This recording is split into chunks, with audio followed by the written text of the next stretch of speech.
The wind was strong that night. Cold rain slapped against the metal walls of Ethan's small home. The sky above the New Hope colony roared with thunder. Stepped outside to secure his tools before the storm got worse. That's when he saw it. At first, he thought it was just a shadow, maybe a pile of junk tossed by the wind. But then it moved. Two small glowing eyes peeked from under the steps of his porch. They blinked once, slowly, like they were scared. Ethan narrowed his eyes. "Hey, who's there?"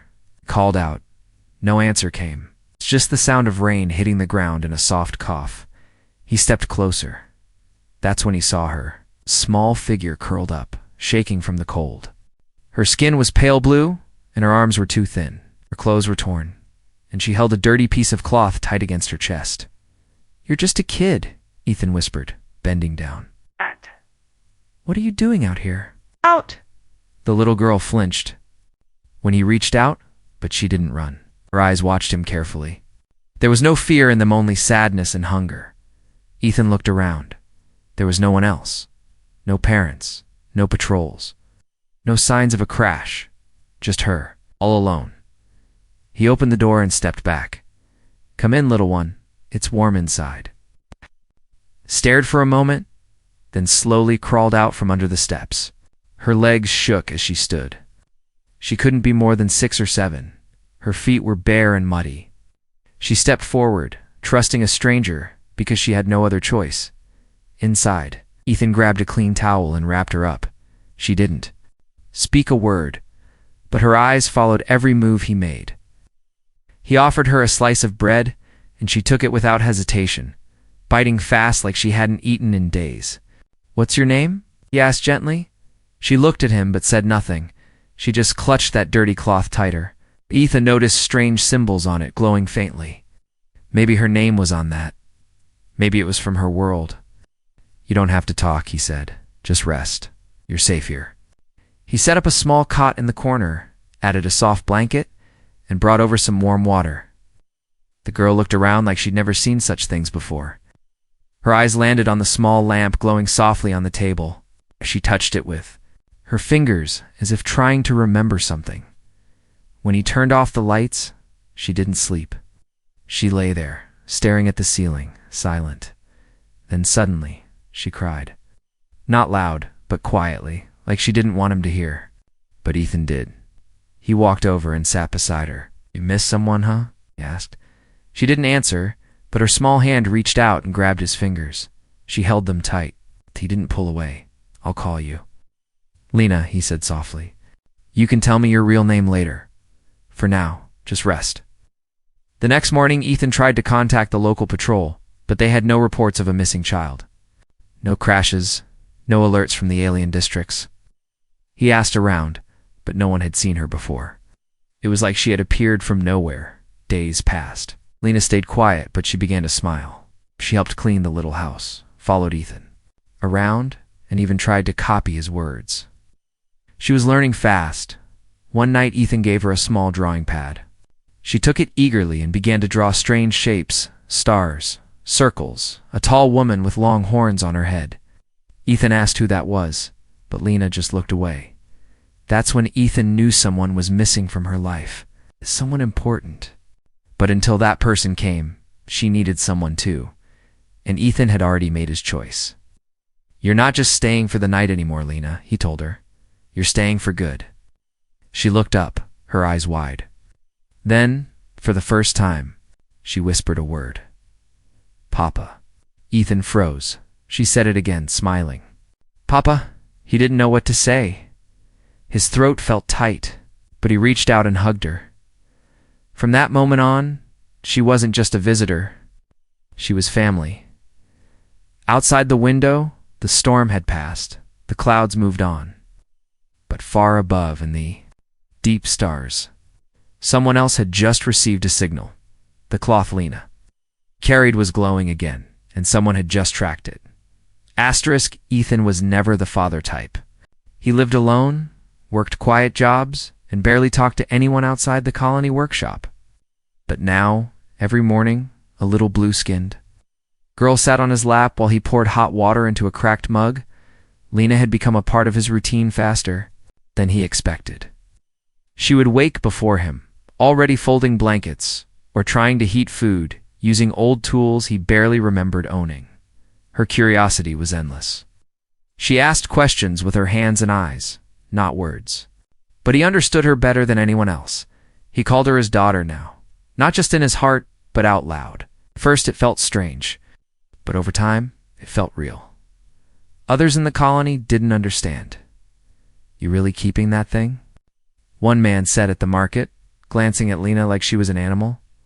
Ethan's jaw tightened. "She's a child. And she has a name." "She ain't human," the man muttered.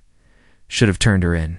Could be trouble." Ethan didn't reply. He just picked Lena up, held her against his shoulder, and walked away. She didn't say anything, but he could feel her heart pounding later that night. As they sat together under the warm yellow light of their little home, Ethan showed her how to use a wrench. "This is how you tighten the valve. Righty-tighty." "Lefty-loosey," he said. Lena copied him, sticking out her tongue with focus. She got it wrong 3 times, but she kept trying. When she finally twisted it the right way, she beamed. "You're going to be better than me one day," Ethan said, patting her head. "Papa," she whispered with a smile. The word melted him every time, but not everything was peaceful. It started with a strange buzzing from one of his old scanners. He hadn't touched that device in years, but it blinked red one night.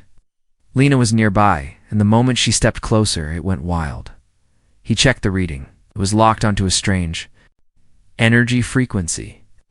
It matched something he had never seen, an alien tech, rare and ancient. It was coming from Lena's cloth, that same cloth she'd never let go of. He tried asking her about it. She only shook her head, but she looked afraid. Later, while she was sleeping, he checked the cloth closely. Symbols glowed softly, forming a pattern. He scanned it through his old translator. Only one word came back. "Air." Ethan leaned back. "What are you, little one?" he whispered. A week later, trouble found them. It was supposed to be a normal trip to the market.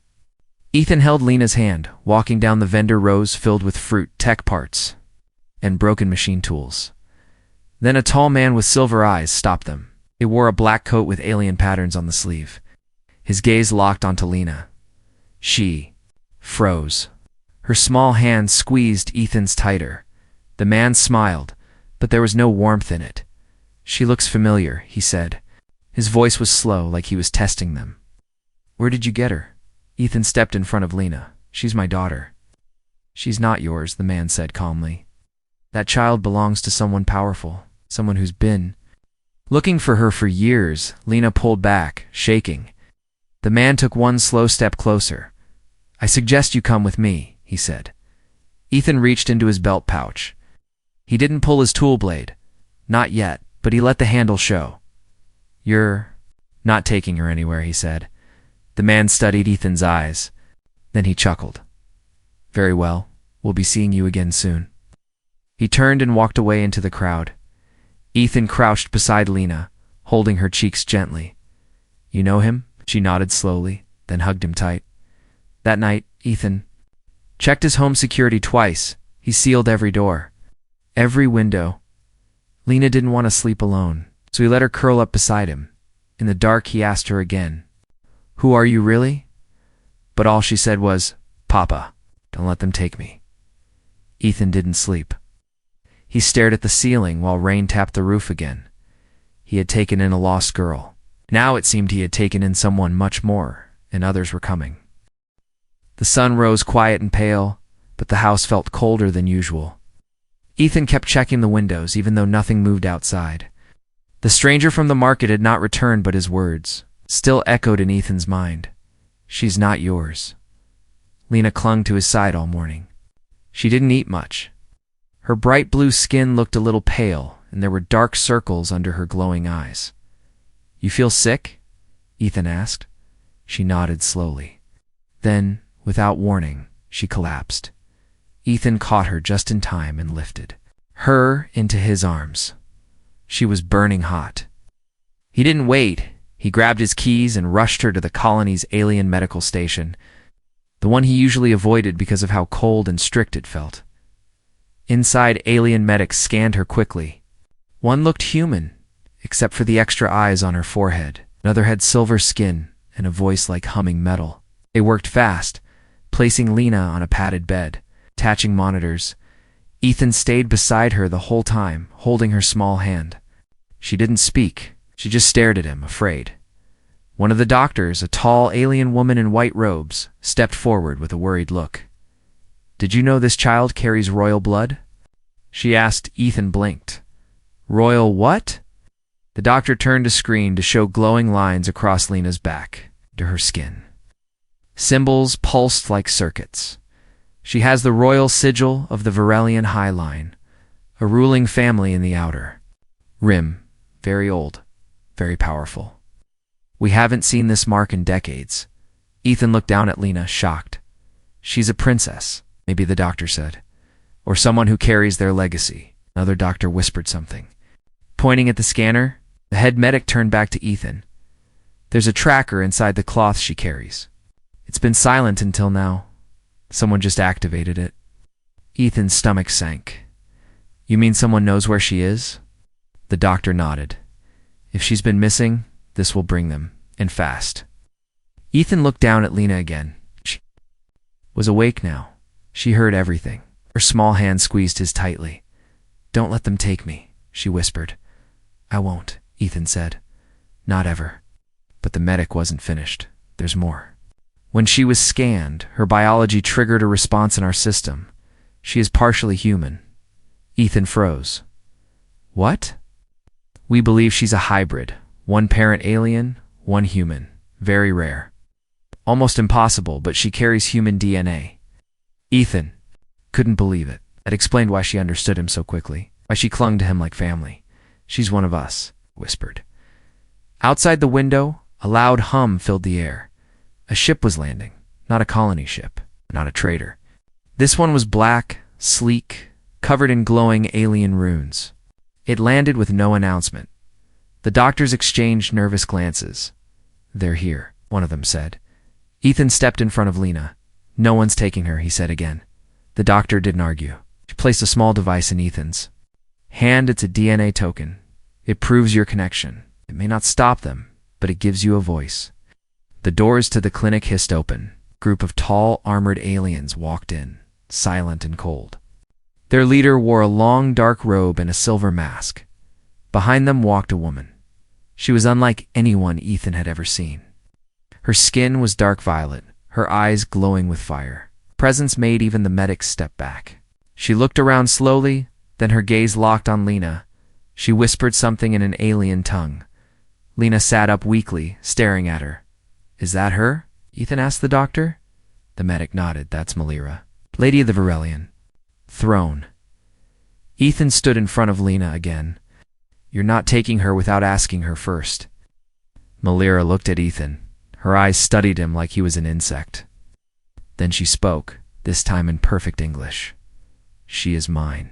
Ethan shook his head. "She's not an object. She's a child. And she's mine too." Malira stepped forward, slow and calm. "You think love makes you her father?" "No," Ethan said. "But maybe it makes me more than just a stranger showing up after years of silence."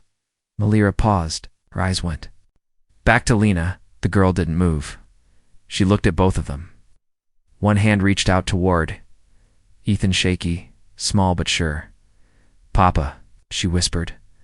Malira's face didn't change, but her breath caught. Then she turned to her guards. "Prepare the council. This is no longer a search. This is a challenge." Ethan stared at her, unafraid. "Good," he said, "'cause I'm not letting go without a fight." Asterisk, the courtroom wasn't made of wood or stone. It hovered like a floating ring in the sky, forged from silver light and quiet judgment. Transparent walls gave a clear view of the colony below, but no one was watching that now. All eyes were locked on the two who stood before the High Council, one human with grease-stained boots, and one alien matriarch wrapped in glowing robes of status. Ethan had never stood in such a place before. He was a mechanic, not a hero. A fighter, but his hands didn't shake. Not today. At the center of the room, on a raised platform, Lena sat alone. No one was allowed to stand beside her, not even Ethan, not even her birth mother. Lena's eyes darted from face to face. Fingers clutched the edge of her chair.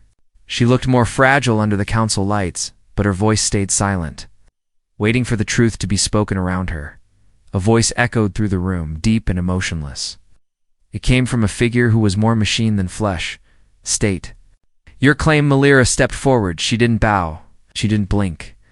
I am Melira of the Varelian line. My blood is hers. My mark is on her soul. She was taken from me during the Battle of Trelorn. I've searched 12 years across the starfields to bring her home. Council member turned its glowing face toward Ethan. Your answer? Ethan's voice came. Firm. I found her in the rain, starving, alone, with no voice and no name. She was broken. I gave her warmth, food, safety, and a name she chose to keep. I've raised her as my daughter for 2 years. I may not share her blood, but I've shared every breath of her life since then. There was a pause, then a ripple. A soft humming filled the room. Council was processing everything. Melira's eyes never left Ethan. When she spoke again, her tone had changed. It was not cold, it was quiet. Do you know what it felt like? To search for my child and only find ash? Ethan's mouth tightened. You think I wanted to raise someone else's child? He said. I didn't ask for it, but I did it, 'cause she needed someone and I couldn't walk away. I didn't walk away either, Melira said. Was wounded, captured. I fought to stay alive so I could find her again. They were not enemies, not truly. But both stood on opposite sides of the same fire, claiming the heart of the same girl. Suddenly the council lights dimmed. The center of the courtroom shifted. Memory projection formed above Lena's head, a soft glowing vision from her. Hidden cloth. Everyone watched the past unfold. It showed a nursery, floating in a royal chamber. Melira cradled a baby Lena, glowing faintly, reaching up with tiny hands. Melira kissed her forehead and whispered ancient words. Then the scene changed. Sirens blared. Explosions shook the walls. Guards screamed. Someone handed the child to a cloaked servant. Melira stood in the fire, shouting until the screen went black. Ethan looked down. His hands were clenched. So this was the truth. She had not abandoned her. She had lost her. The council spoke again. You both loved the child. You both protected her in different ways. She carries your blood, Melira. She also carries Ethan's bond. The law gives her voice equal weight. All lights turned to Lena. The girl looked smaller than ever in that glowing chair. But she raised her head slowly, and for the first time she spoke clearly. I want both, she said. Gasps echoed. I want my real mother, Lena said, turning to Melira. But I don't want to leave Papa. He made me strong when I was scared. He made me laugh when I had nothing. I don't want to choose. I want to stay with both. Melira's eyes widened. She looked down at her hands. Then she walked slowly toward Lena. The guards didn't stop her. She knelt for the first time. The High Lady of the Varelian line bent her knee to someone. I would live beside you, Melira whispered. If you still wish to call him Papa, I will not stop. You. Ethan stared. He never expected her to say that. Lena looked at both of them and smiled. Through tears, the council's final word came like a song of peace. Then let a new house be made. A union not of blood, but of love. The banners of both houses, one alien royal and one human. Working class hung over the steps of the Unity Court. It was the first time such different flags had ever shared the same wind. People came from every part of the colony to watch. Humans and aliens sat side by side, eyes wide with curiosity and whispers, because this wasn't just about a child. It was about what made someone truly a parent. Inside the marble courtroom, the walls shimmered with truth sensors. The seats pulsed softly with heat, forcing those who testified to speak without lies. In the center stood Ethan, wearing a borrowed jacket over his worn mechanic's shirt. Melira cloaked in royal armor that looked like it had never touched dirt. But this trial wasn't about titles. It was about Lena. She was not in the room. She waited in a chamber far above, watched by both human and alien caregivers. Only her final word would come later. For now, the trial had begun. A long-eyed alien judge with glassy skin called the room to order. We are gathered to settle the living guardianship of Lena of two worlds. One blood mother, one chosen father. Both claim to protect her future. We will decide by truth, by memory, and by the voice of the child. The first to speak was Lena. She didn't raise her voice. She didn't weep. I carried her in my body. I gave birth to her in the silence between stars. I marked her with our legacy. And when she was lost during the uprising, I nearly gave my life to find her again. I do not ask the court to erase the man's kindness, but a child's place is with her blood. Ethan listened without flinching. When they called him forward, he looked around the room once, and spoke with the quiet voice of a man who had lived more in his little workshop than in any palace. She came to me broken, cold, alone. I didn't know what she was. I just knew. She was a child who needed someone. I didn't wait for permission. I didn't wait for a reward. I gave her everything I could. And she gave me something to a reason to wake up every day. She's more than blood. She's my family, the court watched. A new witness was called. A merchant from the market. She never acted like she owned the kid, the merchant said. Nodding toward Ethan. She followed him everywhere, like a shadow. I saw her laugh, play, speak. That child loved him. A technician came next. He had analyzed the tracking cloth. The signal inside the cloth was old, not meant to spy. It was a homing beacon designed to activate if she was ever found. It matches Varelian tech, but also shows signs of human interaction. Somehow the child learned to balance both. Then came the teacher from the colony's small school. Lena speaks 2 languages now. She solves puzzles faster than any other student. She calls Ethan Papa in every drawing. But in one paper, she also drew a star woman and wrote Mama. From Sky, I don't think she sees them as enemies. She sees them both as her home. Lena lowered her head for the first time. Ethan closed his eyes. Then the chamber lights dimmed. A glowing chair descended. Lena sat inside it, wearing a simple dress and a small flower in her hair. The court went silent. Child, the judge said gently, you may now speak. Lena looked at them all, at the human faces, the alien robes, the lights, and the fear in every corner. But her voice was clear. I dreamed about my real mother before I ever saw her. I didn't know her face, but I felt her crying in the stars. I wanted to find her. I really did. But when I woke up scared, Papa was there. He held my hand when I was sick, helped me speak. He made a home. She turned her eyes to Lena. You're my mama, she whispered. And I want you near me. But I don't want to live far from Papa. I want both. One in the sky, one on the ground. I want both worlds. The judge looked at the council. No one objected. The final words rang like a soft bell. Then let her live in both houses, a bond of shared guardianship. And may this be the first of many unions between blood and bond. People outside didn't cheer. They stood quietly, some with tears, because they had just seen something rare, something powerful. A child who chose love over law, and 2 parents who, in the end, chose her happiness over their pride. Asterisk the banners of both houses, one alien royal, and one human working class, hung over the steps of the Unity Court. It was the first time such different flags had ever shared the same wind. People came from every part of the colony to watch.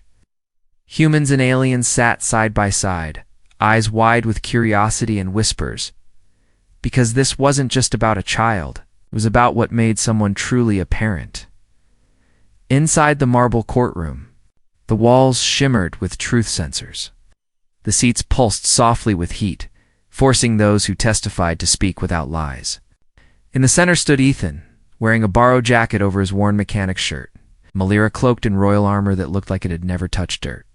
But this trial wasn't about titles. It was about Lena. She was not in the room. She waited in a chamber far above, watched by both human and alien caregivers. Only her final word would come later. For now, the trial had begun. A long-eyed alien judge with glassy skin called the room to order. We are gathered to settle the living guardianship of Lena of two worlds. One blood mother, one chosen father. Both claim to protect her future. We will decide by truth, by memory, and by the voice of the child. The first to speak was Melira. She didn't raise her voice. She didn't weep. I carried her in my body. I gave birth to her in the silence between stars. I marked her with our legacy. And when she was lost during the uprising, I nearly gave my life to find her again. I do not ask the court to erase the man's kindness, but a child's place is with her blood. Ethan listened without flinching. When they called him forward, he looked around the room once, then spoke with the quiet voice of a man who had lived more in his little workshop than in any palace. She came to me broken, cold, alone. I didn't know what she was. I just knew. She was a child who needed someone. I didn't wait for permission. I didn't wait for a reward. I gave her everything I could. And she gave me something to a reason to wake up every day. She's more than blood. She's my family, the court watched. A new witness was called. A merchant from the market. She never acted like she owned the kid, the merchant said, nodding toward Ethan. She followed him everywhere, like a shadow. I saw her laugh, play, speak. That child loved him. A technician came next. He had analyzed the tracking cloth. The signal inside the cloth was old, not meant to spy. It was a homing beacon designed to activate if she was ever found. It matches Varelian tech, but also shows signs of human interaction. Somehow the child learned to balance both. Then came the teacher from the colony's small school. Lena speaks 2 languages now. She solves puzzles faster than any other student. She calls Ethan Papa in every drawing. But in one paper, she also drew a star woman and wrote Mama. From Sky, I don't think she sees them as enemies. She sees them both as her home. Melira lowered her head for the first time. Ethan closed his eyes. Then the chamber lights dimmed. A glowing chair descended. Lena sat inside it, wearing a simple dress and a small flower in her hair. The court went silent. Child, the judge said gently, you may now speak. Lena looked at them all, at the human faces, the alien robes, the lights, and the fear in every corner. But her voice was clear. I dreamed about my real mother before I ever saw her. I didn't know her face, but I felt her crying in the stars. I wanted to find her. I really did. But when I woke up scared, Papa was there. He held my hand when I was sick, helped me speak. He made a home. She turned her eyes to Melira. You're my mama, she whispered, and I want you near me. But I don't want to live far from Papa. I want both. One in the sky, one on the ground. I want both worlds. The judge looked at the council. No one objected. The final words rang like a soft bell. Then let her live in both houses, a bond of shared guardianship. And may this be the first of many unions between blood and bond. The people outside didn't cheer. They stood quietly, some with tears, because they had just seen something rare, something powerful. A child who chose love over law, and to parents who, in the end, chose her happiness over their pride. The house stood at the edge of the colony, half built from stone, half grown from living metal. One door was carved by human hands, wood rough and warm, with a little brass knob Lena had painted herself. The other door was smooth and glowing, grown from the roots of Varelian crystal, marked with royal sigils that hummed softly when touched. 2 entrances. 1 home. This was not a palace, and it wasn't a workshop either. It was something entirely new, something that had never existed before in this galaxy. A house for a girl of 2 worlds, and for the 2 people who loved her enough to share it. Inside, the walls were filled with light and laughter. In the kitchen, Melira tried to use a toaster for the first time. The bread launched into the air with a loud pop. She nearly drew her ceremonial blade before realizing it was just breakfast. Ethan laughed so hard he nearly dropped his cup. Lena sat between them, her cheeks full of jelly and toast. giggling like the galaxy had no more wars left to fight. Outside, a group of curious neighbors stood watching. Some human, some alien, all whispering to each other. It's not in judgment now, but in wonder. They had seen hatred. They had seen fear. But today, they were seeing something else. A kind of peace that didn't come from speeches or treaties, but from the small things: a shared meal, a child's drawing on the wall, home with 2 doors. Later that week, the Unity Council invited them for a final ceremony. Lena was to be given her official dual title, Daughter of the Earthborn and the Starborn. She wore a gown stitched by Malira's hand, but her boots were covered in dirt from helping Ethan in the garden that morning. She stood proudly in the center of the council chamber, looking taller than she had before. "Do you accept this honor?" the judge asked. "I don't need a title to know who I am," Lena said. "But yes, I accept it for both of them."